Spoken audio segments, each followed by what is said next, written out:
Hello, friends. It's Uma Girish. And I wanted to share a lovely book that I've read recently. This is a book that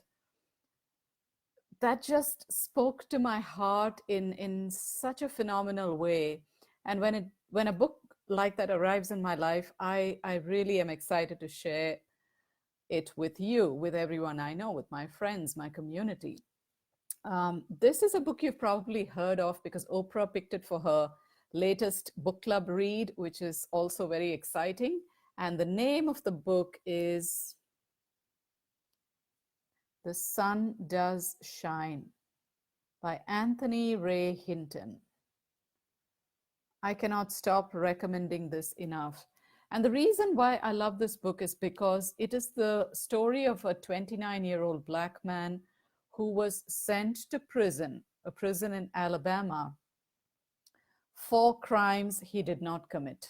So he was completely innocent, but he was framed and sent to prison.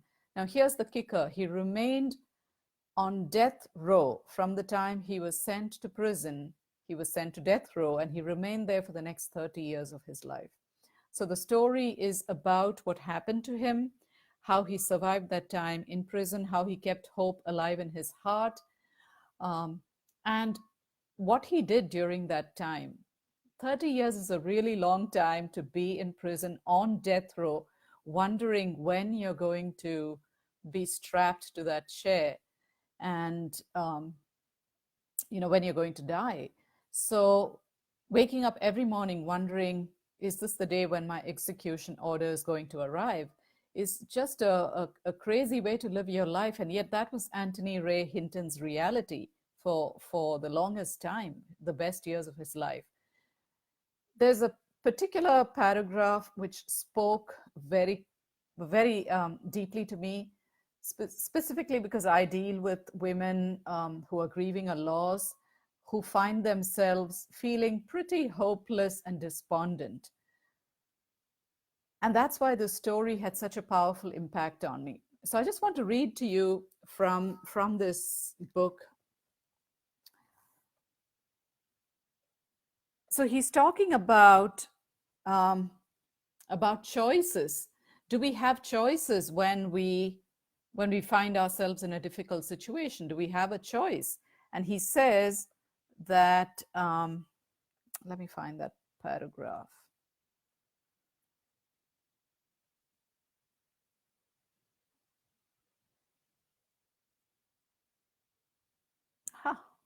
I thought I had it here. Okay, there it is.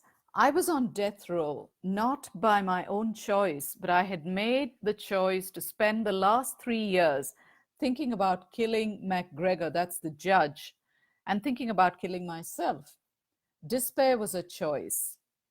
Hatred was a choice. Anger was a choice.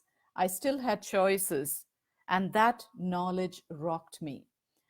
When we are grieving a loss or when we are struggling through something extremely difficult in life, we think we've been cornered by life. We think we are really out of choices. But what he says here is that even in that moment, living in that 5 feet by 7 feet cell, every day waking up in the morning and wondering if that was the day his execution order was going to come in, he says he felt that he had choices.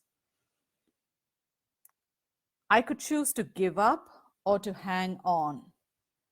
Hope was a choice. Faith was a choice.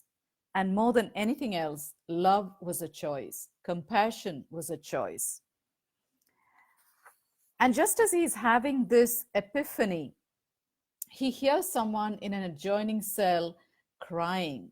He can't figure out who that is, but he decides to reach out to this man. Right? And he says the importance of reaching out is so wonderful. I wondered why it is that the cries of another human being, whether it's a baby or a woman in grief or a man in pain, can touch us in ways we don't expect. I wasn't expecting to have my heart break that night. I wasn't expecting to end 3 years of silence. It was a revelation to realize that I wasn't the only man on death row. Now, how often do we go through life thinking, I'm the only one this is happening to? My life sucks.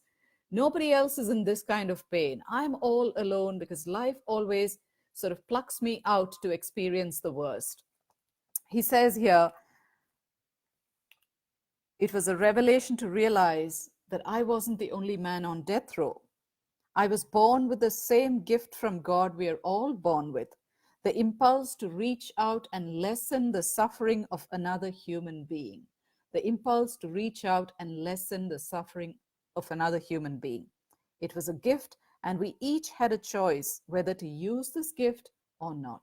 Isn't that the truth? We always have a choice to use our pain in service to the larger good in the world.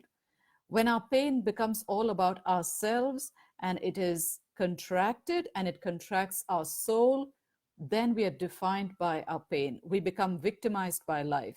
But we always have a choice to use our pain for the greater good of the world. We have the ability to use our pain in service to another human being who's walking in similar shoes, perhaps. And then he says, I didn't know his story or what he had done or anything about him that made him different from me. Hell, I didn't know if he was black or white. But on the row, I realized it didn't matter. When you are trying to survive, the superficial things don't matter anymore. When you are hanging at the end of your rope, does it really matter what color the hand is that reaches up to help you? What I knew was that he loved his mother just like I loved my mother. I could understand his pain. This man in the adjoining cell had just received word that his mother had died. And the author, who had a very, very close relationship with his mother, recognizes in that moment that this man, who was grieving hard because he had just received word that his mother had passed away, was suffering the same kind of pain that any human being who loses a loved one would. And then he says, I'm sorry you lost your mom, but man, you got to look at this a different way. Now you have someone in heaven who's going to argue your case before God. I thought that was beautiful.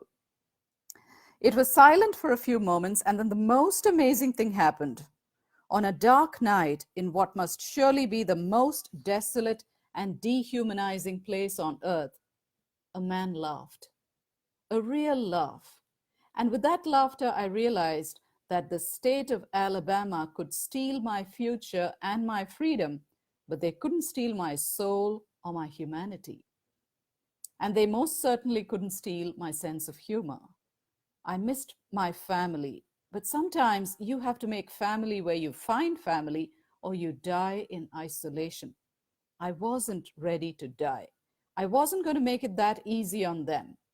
I was going to find another way to do my time, whatever time I had left. Everything, I realized, is a choice. And spending your days waiting to die is no way to live. Oh, this book is just amazing. Go get a copy or check it out from the library. The sun does shine. The sun does shine. Thank you for listening to me. I'm totally passionate about this book, as you can see. And if you have any questions related to what I said, if you have any thoughts or comments that you want to share about what I just read from the book, please do post in the comments. I'd be so happy to see your comments and questions. Thank you, and talk to you soon. Bye.